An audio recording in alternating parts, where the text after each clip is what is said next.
Hello farmers, இன்னைய வீடியோவில் எதை பற்றி போகிறோம்னா மல்லிகை செடியை பனிக்காலத்தில் பூ பூக்க வைக்கிறத பற்றி தான் பார்க்க போகிறோம். நம்ம இந்த மல்லிகை செடி எல்லாமே போன மாதம் 14ஆம் தேதி கவாத்து செஞ்சு விட்டுருந்தோம். கவாத்து செய்யும்போது பூக்கள் ஓய்ந்த நிலையிலையும் செடியில் பேன் தாக்குதலும் ஏற்பட்டிருந்து. அண்ட் இன்னொன்று நம்ம எதை சொல்லி கவாத்து செஞ்சுருந்தோம் அப்படின்னா, நம்ம ஏற்கனவே கல்டார் பயன்படுத்தி பயன்படுத்தியிருந்தோம். அதாவது செப்டம்பர் மந்த் ஃபஸ்ட் வீக்கில் பயன்படுத்தியிருந்தோம். அது எதுக்காக அப்படின்னா, மழை காலத்துலேயும் பனி காலத்துலேயும் மல்லிகை செடியில் பூ பூக்க வைக்கிறதுக்காக தான். அண்ட் நம்ம சொன்ன மாதிரி மழை காலத்தில் பூ பூக்க வச்சுருந்தோம். அண்ட் மழை காலத்தில் மல்லிகை செடியில் பூ பூக்க வச்சதாக இருக்கட்டும், இல்லைனா கல்டார் பயன்படுத்தின வீடியோஸாக இருக்கட்டும், இது எல்லாத்தையுமே நம்ம ஒரு ப்ளேலிஸ்ட்டில் போட்டு வச்சுருந்துருக்கோம். அந்த ப்ளேலிஸ்ட்டோட லிங்க் டிஸ்கிரிப்ஷனில் இருக்கிறோம். ஸோ பார்க்கணும்னு நினைக்கிறவங்க கிளிக் பண்ணி போய் பாருங்கள். அண்ட் ஒருவேளை நீங்கள் அன்சீசனல் ஃப்ளவரிங் பூ பூக்காத காலமான இந்த பனி காலத்தில் மல்லிகை செடியை பூக்க வைக்கணும் அப்படின்னு நினச்சிங்கன்னா, நீங்கள் கல்டார் எந்த அளவில் பயன்படுத்தணும், அதாவது எந்த வயதுள்ள செடிக்கு எவ்வளவு பயன்படுத்தணும், அண்ட் சாயில் ட்ரென்ச்சிங்காக நம்ம எப்படி பயன்படுத்தணும் அப்படிங்கிற எல்லாமே தெளிவான விளக்கத்தோடு வச்சுருந்துருப்போம்.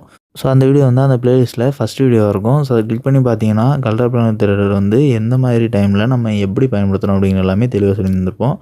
அண்ட் இப்போ நீங்கள் ஸ்க்ரீனில் பார்க்குற மல்லிகை செடியை பற்றி பார்க்கலாம். அதாவது நம்ம ஏற்கனவே சொன்ன மாதிரி போன மாதம் 14ஆம் தேதி இதை கவாத்து செஞ்சு விட்டுருந்தோம். அண்ட் கவாத்து செய்கிறதுக்கு முன்னாடி செடி ரொம்ப பெரிதானதுனாலையும், செடியில் புதிதாக எடுக்கக்கூடிய துளிர்களில் பூக்கள் பெரிதாக எடுக்காமல் கொடி வளர்ச்சி ஆனதுனாலையும் நம்ம வெட்டி விட்டுருந்தோம். அப்போ நம்ம அதுக்கு முன்னாடி பயன்படுத்தியிருந்த கல்டார் பிளானத்தோட எஃபெக்ட் குறைஞ்சிருந்ததுனால தான் கொடி வீசிச்சா அப்படின்னு கேட்டிங்கன்னா கிடையாது. அதுக்கு காரணம் ஒரு குறிப்பிட்ட ஸ்டேஜுக்கு மேலே செடி ரொம்பவே விரிந்து காணப்படும் போது கொடி வீசுறதுங்கிறது இயல்பான விஷயந்தான். அதுவும் மழை காலத்தில் மண்ணில் ஈரப்பதம் அதிகமாக இருக்கக்கூடிய சூழலில், சுற்றிலும் செடிக்கு கிடைக்கக்கூடிய வெப்பம் குறைவாக இருக்கக்கூடிய சூழலில் பூக்கள் எடுக்கிறதுங்கிறது பொதுவாகவே ரொம்பவே ரேரான விஷயந்தான். நம்ம ஏற்கனவே ப்ரீவியஸாக பப்ளிஷ் பண்ணி இந்த வீடியோஸ் எல்லாமே சொல்லியிருந்திருப்போம். மல்லிகை செடியை பொறுத்தவரை வெயில் காலத்து பயிர், அதாவது வெயில் காலத்தில் பூக்கக்கூடிய பூக்கள் மழை காலத்துலேயும் பனி காலத்துலேயும் பூக்காது. இது இயற்கையாக மாறாத ஒரு விஷயம். ஸோ அப்படின்னா இது மழை காலத்தில் கவாத்து செஞ்சு விடாத மல்லிகை செடியாக இருக்கும் பட்சத்தில் ஓரிரு பூக்கள் செடிகளுக்கு பூக்கும். அதிகமாக பூக்காது. அதாவது 10 பூ பூக்கிற இடத்துல ஒரு பூ பூக்கும். இவ்வளோ தான் மேக்ஸிமம். அதுவும் ஆரோக்கியமான முதிர்ச்சி அடைந்த கவாத்து செஞ்சு விடாத மல்லிகை செடியாக இருக்கும் பட்சத்தில். இதுவே நம்ம கவாத்து செஞ்சு விட்றோம் அப்படின்னா, மழை காலத்தில் கவாத்து செஞ்சாலும் சரி, இல்லைனா இந்த மாதிரி டைமில் பனிக்காலம் ஆரம்பிக்கக்கூடிய டைமில் கவாத்து செஞ்சாலும் சரி, கண்டிப்பாக குறைஞ்சது 50 நாளாவது பூக்கள் எடுக்கவே எடுக்காது. அப்படின்னா குறிப்பிட்டு சொல்லணுன்னா 2 தாவரநிலை வளர்ச்சி முடிவடைஞ்சால் கூட மொட்டுகளே எடுக்காது. இது இயற்கையாக இருக்கக்கூடிய விஷயம். ஆனால் இதுவே பூக்கள் தோண்டணும் அப்படிங்கிற பட்சத்தில் நம்ம செடிகளில் அந்த ஹார்மோன் செக்ரேஷன், பூக்கிறதுக்கான ஹார்மோனை அதிகரிக்க செஞ்சு கொடி வளர்ச்சிக்கு இருக்கக்கூடிய ஹார்மோனை தடை செய்யணும். ஸோ இப்படி செஞ்சோம் அப்படின்னா பூக்கள் கண்டிப்பாக பூக்கும். ஸோ அதனால தான் நம்ம கல்டார் பயன்படுத்தினோம். நம்ம பயன்படுத்தினதுக்கு ஏற்றாற்போடையே மழை காலத்தில் 2-3 சுற்றுகள் பூக்கள் பூத்துருந்துச்சு. அதாவது அக்டோபர், நவம்பர் அண்ட் டிசம்பரில் ரொம்பவே குறுகிய பூஞ்சுற்றாக அமைஞ்சிருந்து. அதாவது ஒரு 15 நாட்கள் பூக்க வேண்டிய பூ 10 நாட்கள் தான் பூத்துருந்துச்சு. அதுவும் ரொம்பவே குறைவான அளவில். ஸோ அதற்கு பிறகு தான் நம்ம கவாத்து செஞ்சு விட்டுருந்தோம். அண்ட் நம்ம கவாத்து செஞ்சு விடும்போதுமே இந்த கல்டார் பிளானத்தோட எஃபெக்ட் முழுமையாக முடிவடையில். நம்ம அந்த எஃபெக்டை திருப்பி ரீஆக்டிவேட் பண்ணுறதுக்காக தான், அதாவது திருப்பி அந்த கல்டார் பிளானத்தோட ஒர்க்கிங்கை ஆக்டிவேட் பண்ணுறதுக்காக தான் நம்ம கவாத்து செஞ்சு விட்டுருந்தோம். ஸோ நம்ம ஏற்கனவே சொன்ன மாதிரியே நம்ம டிசம்பர் மந்த்தோ இல்லைனா ஜான்வரிலையோ இல்லைனா நவம்பரில் கவாத்து செய்கிறோம்னாலும் கூட குறைந்தபட்சம் 50 நாள் இல்லைனா அதிகபட்சம் 60 நாட்கள் வரை பூக்கள் எடுக்கிறதுக்கான சாத்தியக்கூறுகள் இயற்கையாக கிடையாது. கவாத்து செஞ்சு விடாத செடியாக இருந்தால் தான் ஓரிரு மொட்டுகள் இயற்கையாகவே எடுக்கும். ஸோ ஆனால் நம்ம கவாத்து செஞ்சு விட்டது போன மந்த் 14th, அதாவது டிசம்பர் 14th, சரியாக இன்னும் ஒரு மாதம் நிறைவடைய போகுது. நீங்கள் பார்த்தீங்கன்னா தெரியும், முதற்கட்ட தாவரநிலை வளர்ச்சி முடிவடைஞ்சு அதில் 2ஆம் கட்ட தாவரநிலை வளர்ச்சி ஆரம்பிக்குது. அந்த 2ஆம் கட்ட தாவரநிலை வளர்ச்சியில் பூக்கள் எடுக்க ஆரம்பிச்சிருக்கு. ஸோ அப்படின்னா பனிக்காலத்தில் பூ பூக்கிறதுக்கான துளிர்கள் உற்பத்தி ஆகி அதில் மொட்டுகள் உற்பத்தி ஆக ஆரம்பிச்சிருக்கு அப்படின்னு தான் அர்த்தம். Flower initiation. ஸோ இது நம்ம சாதாரணமாக கவாத்து செஞ்சு மட்டும் விட்டுருந்தோம், அதாவது கல்டார் பயன்படுத்தாமல் இந்த மாதிரி கவாத்து செஞ்சு மட்டும் விட்டுருந்தோம் அப்படின்னா இதில் எல்லாமே கொடிகள் தான் தழுக்குமே தவிர பூக்களுக்கான மொட்டுகள் உற்பத்தி எடுக்காது. ஸோ இதன் மூலயமா என்ன சொல்ல வரேன் அப்படின்னா, கல்டார் பிளானத்தோட எஃபெக்ட் நம்ம ஏற்கனவே குறிப்பிட்டது போல் மண்ணில் பயன்படுத்தும் போது குறைந்தது 6 மாதம், அதிகபட்சம் 7-8 மாதம் கூட நிலைத்து நிற்கும். ஸோ அதன்படி நம்ம கல்டார் பிஜிஆர் பயன்படுத்தி 4 மாத காலம் தாண்டிடுச்சு. இருந்தாலும் கூட மல்லிகை செடியில் அதோட எஃபெக்ட் குறையாமல் 2ஆம் கட்ட தாவரநிலை வளர்ச்சியில் பூக்கள் எடுக்க ஆரம்பிச்சிருக்கு. அண்ட் இதுவே நம்ம வெயில் காலத்தில் மல்லிகை செடியை கவாத்து செய்கிறோம் அப்படின்னா, இன்றைக்கி கவாத்து செய்கிறோம் அப்படின்னா இதிலேருந்து சரியாக 30வது நாட்கள் பூக்கள் பூத்துரும்.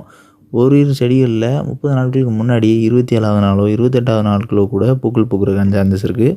எதனால்னா அது வந்து வெயில் காலம். வெயில் காலத்தில் அதிக வெப்பம் கிடைக்கக்கூடிய சூழலில் மல்லிகை செடியை கவர் செஞ்சு விட்ட பிறகு புதிய துளிர்கள் எடுக்க ஆரம்பித்த உடனே அந்த முதல் தாவரநிலை வளர்ச்சி முடியும் போதே பூக்கள் பூக்க ஆரம்பிச்சிடும். ஸோ அந்த முதல் தாவரநிலை வளர்ச்சி உச்சத்தில் இருக்கும்போதே மொட்டுகள் தென்பட ஆரம்பிச்சிடும். அதாவது கவர் செஞ்சதுலேருந்து 15லேருந்து 20 நாட்களுக்குள்ளேயே மொட்டுகள் தென்பட ஆரம்பிக்கும். 25லேருந்து 30 நாட்களுக்குள்ளே பூக்கள் பூக்க ஆரம்பிச்சிடும். ஸோ இதுதான் வெயில் காலத்தில் மல்லிகை செடி கவர் செஞ்சதுக்கு பிறகு பூக்கக்கூடிய லாஜிக்.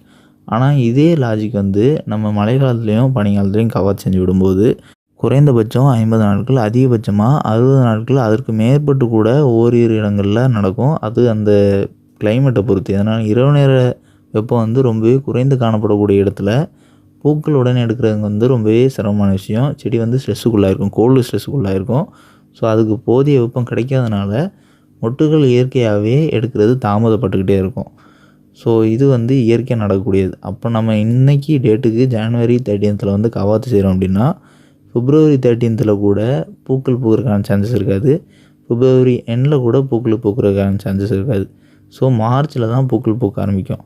இதுவே நம்ம டிசம்பரில் கவாத்து செஞ்சிருந்தோம் அப்படின்னா February 15th மேலே Februaryயோட எண்டில் பூக்கள் பூக்கிறதுக்கான சான்சஸ் இருக்கும். ஆனால் நமக்கு வந்து இந்த மாதமே பூக்கள் வந்து பூத்துரும். அதுக்கான ஆதாரத்தை தான் நீங்கள் ஸ்க்ரீனில் பார்க்குறீங்க. ஸோ இதில் வந்து என்ன நடந்திருக்கு, இதோட ஒர்க்கிங் எப்படி அப்படின்னா, நம்ம கல்டா பிளானட் பயன்படுத்தும் போது செடியோட உயரத்தை கட்டுக்குள் வைக்கிறதுக்கும் செடியோட அதீத தாவரநிலை வளர்ச்சியை குறைக்கிறதுக்கும் அந்த அதீத கொப்புகள் வளர்ச்சிக்கு ஊண்டுகோலாக இருக்கக்கூடிய கிப்ரலின் அப்படிங்கிற ஹார்மோனை வந்து தடை செய்யுது. ஸோ அந்த ஹார்மோனை தடை செய்கிறது மட்டும் இல்லாமல் பூ பூக்கிறதுக்கு அதிகமாக தேவைப்படக்கூடிய இல்லைனா கொப்புகள் பக்கைகளில் அடிக்கிறதுக்கு தேவைப்படக்கூடிய சைட்டோகைனின்ஸ் அண்ட் ஆக்சின் அப்படிங்கிற ஹார்மோனை வந்து செடியில் அதிகரிக்க செய்யுது, அதோட செயல்பாடு அதிகரிக்க செய்யுது. ஸோ இந்த ரெண்டும் அதிகமாக நடக்கிறதுனால கொப்புகள் வளர்ச்சி வந்து ரொம்ப உயரம் குன்றி அதில் பக்கக்கிளைகள் தூண்டப்பட்டு அதில் பூக்கள் எடுக்க வைக்குது. ஸோ இதுதான் இதோட லாஜிக். ஸோ இந்த கல்டா பிளானட் வந்து நம்ம செப்டம்பர் மந்த்தே பயன்படுத்தினோம், செப்டம்பர் ஃபஸ்ட் வீக்லேயே பயன்படுத்தியிருந்தோம்.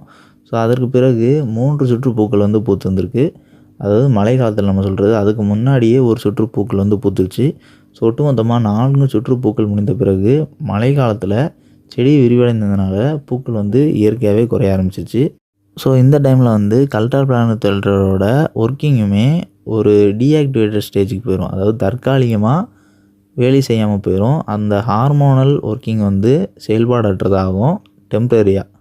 ஸோ அதை வந்து நம்ம செடியை கவாத்து செஞ்சு விடும்போது திருப்பி நம்ம கவாத்து செஞ்சதுக்கு பிறகு கல்டா பிளானட் பயன்படுத்துறது போலேயே அதோட எஃபெக்ட் வந்து தென்படும். ஸோ அதுக்கான ரிசல்ட்டு தான் நீங்கள் ஸ்க்ரீனில் பார்த்துட்ருக்கீங்க.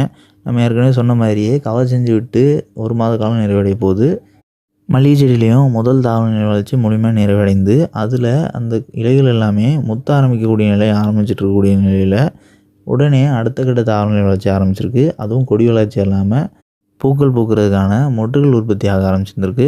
ஸோ இதுக்கு காரணம் திருப்பி அந்த கல்டா பிசிஆர் வந்து நம்ம கவர் செஞ்சுட்டதுக்கு பிறகு அதோட ஹார்மோனல் ஒர்க்கிங் ரீஆக்டிவேட் ஆனதுனால தான்.